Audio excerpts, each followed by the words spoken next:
Welcome to Combos from the Couch by LifeStance Health, where leading mental health professionals help guide you on your journey to a healthier, more fulfilling life. Hello, and welcome to another episode of Combos from the Couch. I'm Nicolette Lianza, and today I'm joined by Lawson Boast, marriage and family therapist who's here to help us navigate a question many people are asking as Valentine's Day approaches. Why am I still single?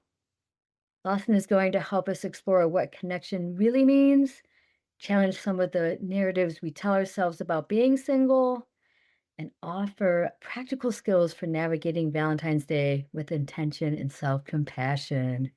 So, Lawson, thank you for being here today. Yeah, so glad to be here. I'm excited about this topic, to be honest with you. It's great. Great. As am I, for sure. Thank Yep. you. So let's start. Tell us a bit about yourself and what led you to become a marriage and family therapist. Yeah, I love that question because it takes me back to talking about where I cut my teeth in the pre-therapy world, but launching into the therapy world. So many moons ago, I was actually an experiential educator, an outdoor educator. Had the privilege of guiding people on mountains, challenge courses, backpacking, canoeing, things like that. And Wow. yeah, it was truly a dream job. It was amazing. And in that process, I had the opportunity to engage with couples, both on a spectrum of they were doing really well and they were Hmm. on a retreat and they were getting some enrichment, to couples that were really in crisis and using experiential models to help explore healing and what that could look like. And that just I couldn't tell. It just felt right to me, and I wanted to know more. And how does that Hmm. work? And how do couples connect? And just the power of helping couples heal and the effectiveness that has on the family as a Hmm. whole, just for lack of a better term, made my heart swell. And so I was like, I think I need to do more of this. Went and got my master's in marriage and family therapy, and here I am, still talking about, still loving it. You definitely sound passionate about this. Yeah. Oh, yeah. It's a hard field because we're talking Hmm. about dynamics and Right. different systems that come into play and two people more than just Right. one. So it definitely gets Right. a little complex, but I think that's what makes it fun. Hey, I love that you called it fun. It's definitely challenging, but you're like, hey, that's what makes it fun, though. Yeah, I think Good. so. Yeah, yeah, very much. We say in the marriage family therapy world, if there's only one person, there's not enough in the therapy room, there's not enough people there. Love that. So, as we dive in, my first question to you is why is it important for people to reflect on their beliefs about being single and what it personally means to them? Yeah, I think this is probably the biggest question to start off with is when we say single and when we use that word and talk about Valentine's Day, of course, this is that time of the year. What are the images and the memories and really what we call the narratives that come up for us when we think that? And let's be real, a lot of times they're really painful. They're they can be memories of what we used to have in past Valentine's days or holidays, Mhm. if you will, that we don't have now. And I think you said a word at the beginning of this, intentionality. Yeah. I think that's a big one. And that is sometimes we're just not as intentional as we are to describe what does the word single mean and what is it conjuring up for us and just being real about that. Many of us have the word single now conjures up this narrative and this story that this is not good. It's not Right. good that I'm single. It's bad. And we can be real, the culture doesn't help us with this. Exactly. It just doesn't Mhm. help. We are given commercials of folks going out to dinner, and Hallmark is hitting us with all the movies. And we have friends that are talking about their plans, and we get into that deadly C word of comparison. It can be a hurtful holiday for sure. For sure. So Yeah. I think in it's just important to take a step back if we're realizing that this holiday's coming up and I am single. And I'd love to talk more about what that means. Mhm. Well, asking the question and stepping back, what memories come up for me? What am I believing about that word single? And just being honest, is it a dirty word this time? So important that people reflect on that. What does it mean Mhm, to them? Because if it's a negative association, then that's driving their thinking about it, mhm. obviously. And Valentine's Day magnifies that. Yes. Yeah. Yep. If they were single in January or December, nothing really changed except that this big big holiday has come up that says Right. if you're not with someone, oh no, things are Right. not good. Really Very magnifies it, true. I think. That it does. So let's bring in the into the conversation Yeah, connection. yeah. How would you define connection and what does it look like in a person's life? I'm gonna throw out a wild idea out there that is, I think, fairly universal that we can utilize for connection with any human being. And that's really important, knowing that if we say that we're not single, meaning that we are exclusively with someone, that can mean that the connection is deeper and brings with it some more intimacy, if you will. But Mhm. I think we should start off with just a good definition of connection. And here's what I'm going to throw out to you and tell me Yeah, what you think. sure.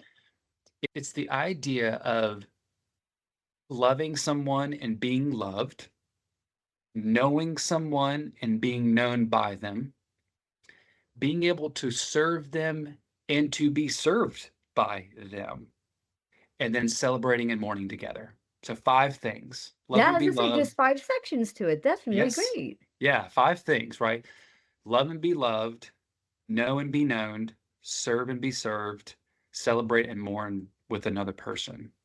Now, That's if you that's can think about, beautiful. That's yeah, great. That because it covers the areas, it covers all the domains there right? for true I connection. I Yeah. think so. So if we I get excited about this, right? If we take that idea, then we can go, wait a minute. Do I have people in my life now that I would not consider myself exclusively with them in a relationship, maybe, but that I Mhm. have those connection points? Then that's meaningful. Yes. Yeah. That matters. It And then, it yeah, go ahead. does. I was gonna say, and it takes it away from just in a romantic context of just one person, you're just have that connection with one person. This is it brings it to a broader definition of that you can have those aspects with Yeah, other people. It doesn't have to be necessarily in a romantic sense, yeah, right? Yeah. absolutely. And then you can take it to the other end of the spectrum and say, if I were to not be single and I were to be in an exclusive, committed relationship, those 5 things I would argue would need to be there as well, Yeah. Yeah. Very true. right? Yeah. I Yeah. I call that a win-win and a sustainable framework that can keep us engaged for the long hauls of our life, no matter where Mhm. that person is. If I am married, if I'm with a committed person, if I'm beginning the dating process, if I'm exploring what that means to be in a relationship, whatever that means, those are Mhm. important, I think, tenets for lasting human connection. And that's the key part right there, lasting human connection. Yeah. Yeah, for sure. For sure. So that's, hopefully it wasn't too complicated, but No, that was perfect. It okay. was Okay. perfect, Yeah. That's my especially how you idea of broke it down. connecting. Yeah. Love that, love that. And that was a definition you came up with on your own, or did Oh, you I come would, across that somewhere else? no, that's why I'm thankful that you put out there because I want to make sure people know that is not my Oh, original I thought that creation. was yours, and I'm like, "Oh my god, Oh, I would that's love it. brilliant." God, I'd be writing books around that. But that came out of some really cool work that we did back in my experiential learning days. We were looking at what does it mean to be an authentic community with people, and we were exploring that idea and came up with that framework. And I took that and applied that to from a marriage and family setting standpoint and began exploring that with clients and patients and beginning to see that no, this applied not just to groups of people, but also individuals as well in a really powerful way. So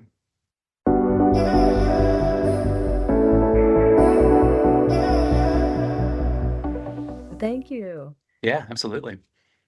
So, what are some narratives people may be creating about the reasons why they may be lacking connection in their lives? Yeah, that's a good one. I think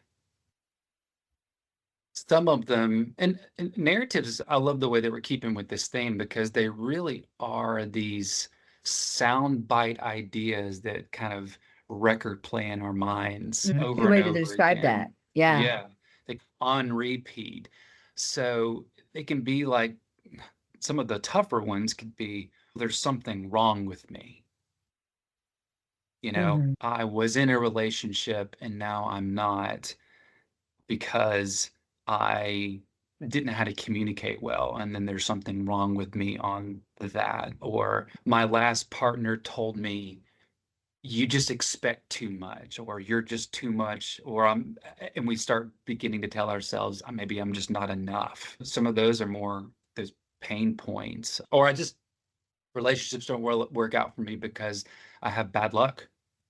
My picker's off. I've heard that one often. I My can't picker's off. That's My funny. bigger's off. I can't pick them, pick bad ones. And so I think what's tough about that is that that's not the whole truth, right? That's not the whole story. That's a Mhm. very small sliver, if you will, of what's really going on.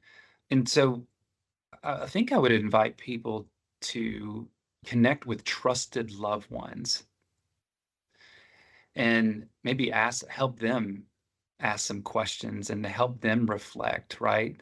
Here's some reflective ideas to maybe have those conversations Yeah. with trusted loved Yes. ones. And am I in a season of life that it's just difficult to connect with people because I'm busy with career or I'm busy with just trying to make it in this world and just trying to Mhm. do life. And I just don't have a whole lot of time to connect. Am I limited in some of my social networks?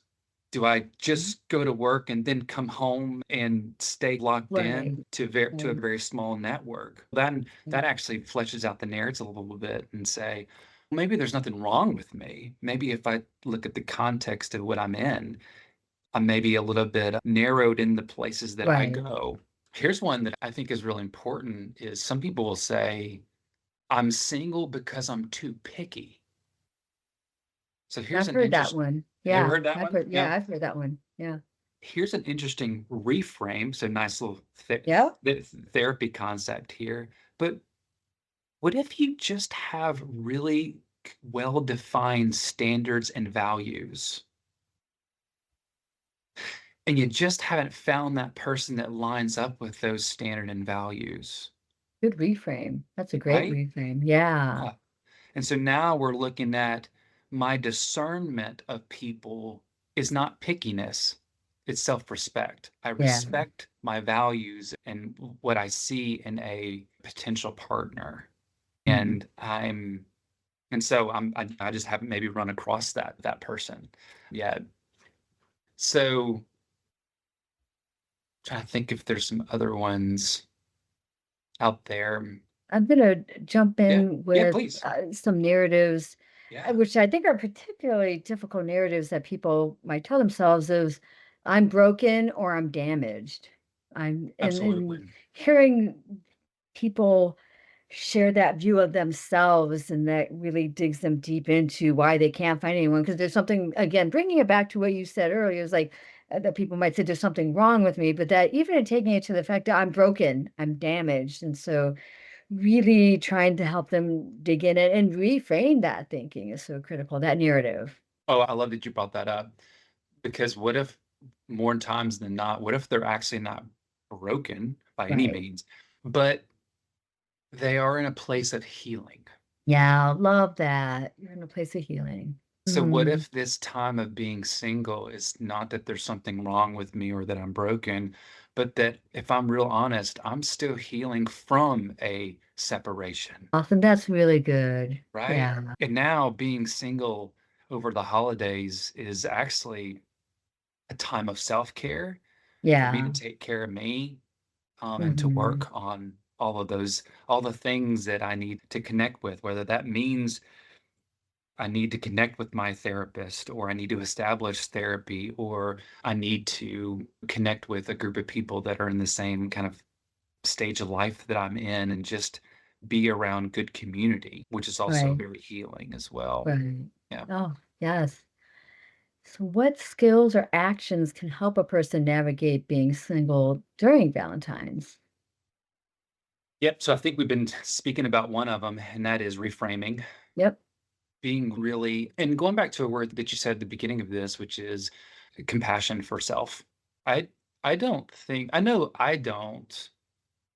I think, and maybe the folks listening can feel this as well, but I genuinely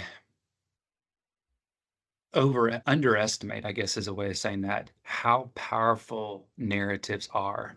And if I am speaking to myself in a place that is negative and downplaying and rude or unkind, it wrecks me. Yeah. And we're therapists. We do this for Right. a living, and we Yes. still, I don't know about you, but I still fall into that Yeah. trap. So Mhm. I would say that's the biggest skill set, is really stepping back, taking a breath, going for a walk, and saying, what am I telling myself about me in this situation? And if it's anywhere unkind, then Mm. we need to change the narrative. We need to frame it differently. So that self-compassion is, Yeah. So I think, is key. just paramount. So I think with the kindness to ourself, that also means let's be kind to our eyes and ears during this season. If we need to stay off social media, Yeah. if we need to be careful about some of the music or the conversations that we may find ourselves in, I think Mhm. there's good self-love there in saying, I may Yeah. need to bow out of this just for Mhm. myself to keep my head healthy and keep my mind away from the comparison. I would call that good boundary setting. Yeah, I was gonna say boundaries. Yeah. Yeah. Mhm. And then lastly, and I think if anyone were to go on Google or any good relationship reference sites, and there's some good ones out there, Gottman has some wonderful Mhm. sites out there. And just searching, what do I do on Valentine's Day? One of them would be make a plan for the day. Be intentional about how you're going to spend Valentine's Day or that weekend or that holiday. Make a plan with Mhm. friends that are in the same place that you are in. Enjoy it. Don't allow the day to dictate it to you. You dictate Yeah. the day. I Love think that that. I think that's a big one. Yeah. It's you taking initiative, you taking the bull by the horns with being Yeah, for sure. intentional. Love that. Shifting gears a bit, Yeah, yeah. you definitely talking about how to help people navigate being single.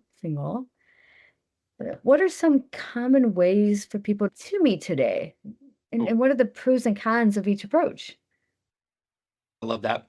Yeah, this is a big one for me. And working with many individuals who are coming off of either significant kind of legal separations like divorce or just breaking up with various partners, that question often comes up.